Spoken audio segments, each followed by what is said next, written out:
We are now on to lesson 8, and we are continuing our pronouns. So last time, lesson 7, we learned about personal pronouns. That's I, you, he, she, and it. Now we are going to learn about demonstratives. So you should see kind of the root demonstrate. So if I want to demonstrate, I want to point at something, this or that. Those are demonstrative pronouns. They're pronouns because they also take the place of a noun. So I can talk about a book, or I can say this book, or I can say this is a book, right? This there is standing in as a pronoun. Or, so I can say the book is heavy. Or I can say this is heavy, right? It stands in for book, but it's demonstrative because it's more pointy-ish, right? It's this and that. It's directly pointing at a noun. So this, the near demonstrative, as it's called, in English we say this, something that's close to us, this, versus that is over there. Utos, avti, and tuto are this, and all of the forms are the same as the personal pronouns. So no new endings again, but a new word. And then that is akinos, akini, and akino. And again, all the same endings as you're used to of the pronouns. So no new endings again, different word. And they use all the same cases because that's just what Greek does. Okay, we already talked about how they're used.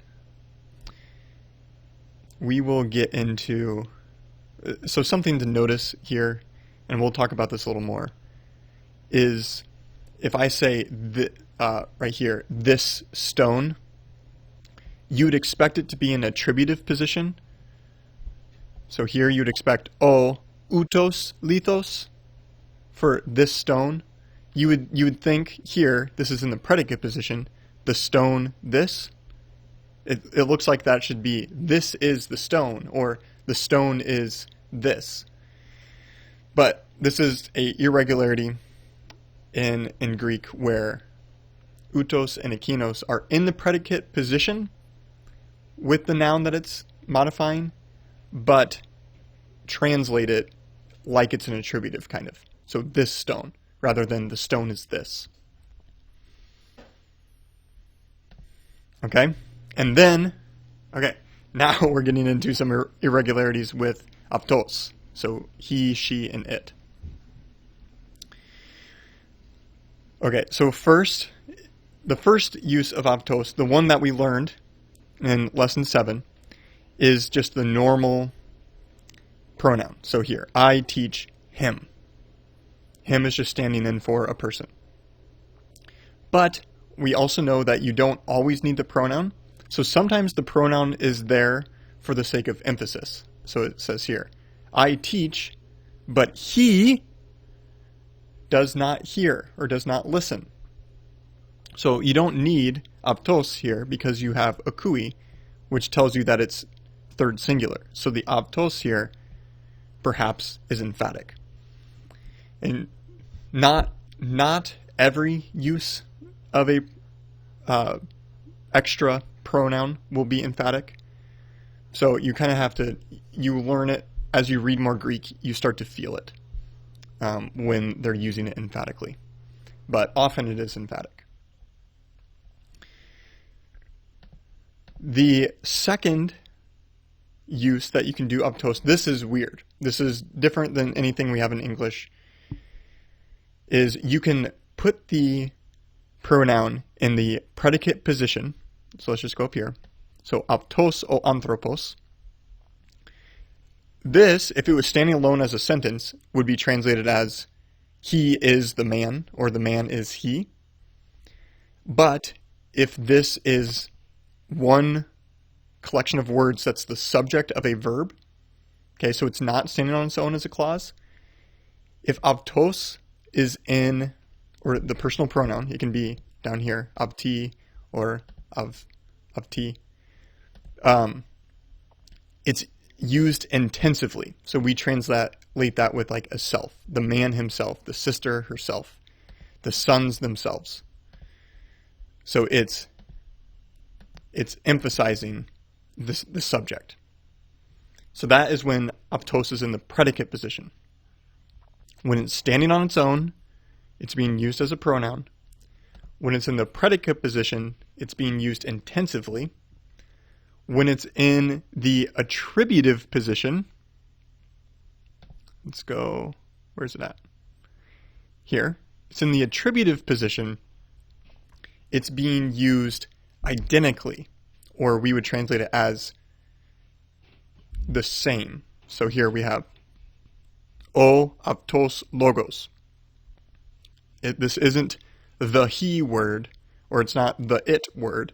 It is the same word. This is actually where we get like automobile or something like that. Something that moves automatically. Auto, self, same.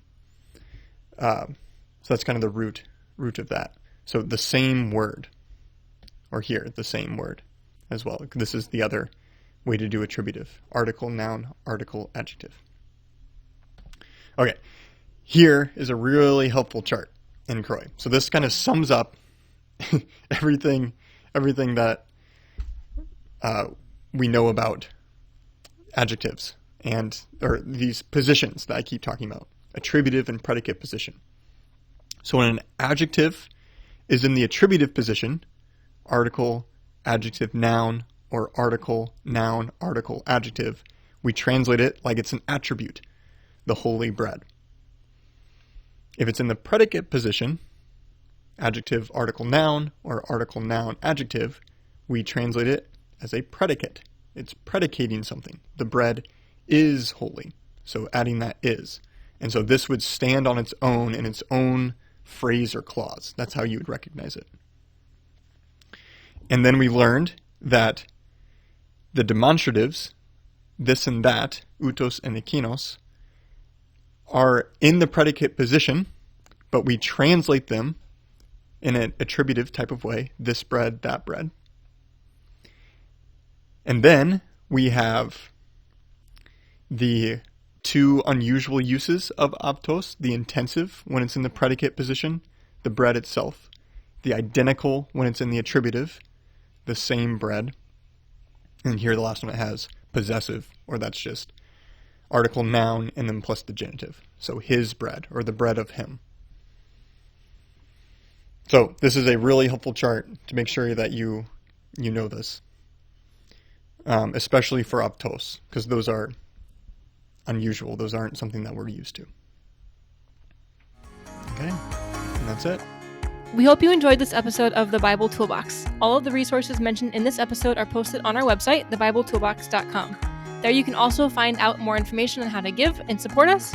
And we have loved all of the encouragement and feedback we've received from you. So thanks so much.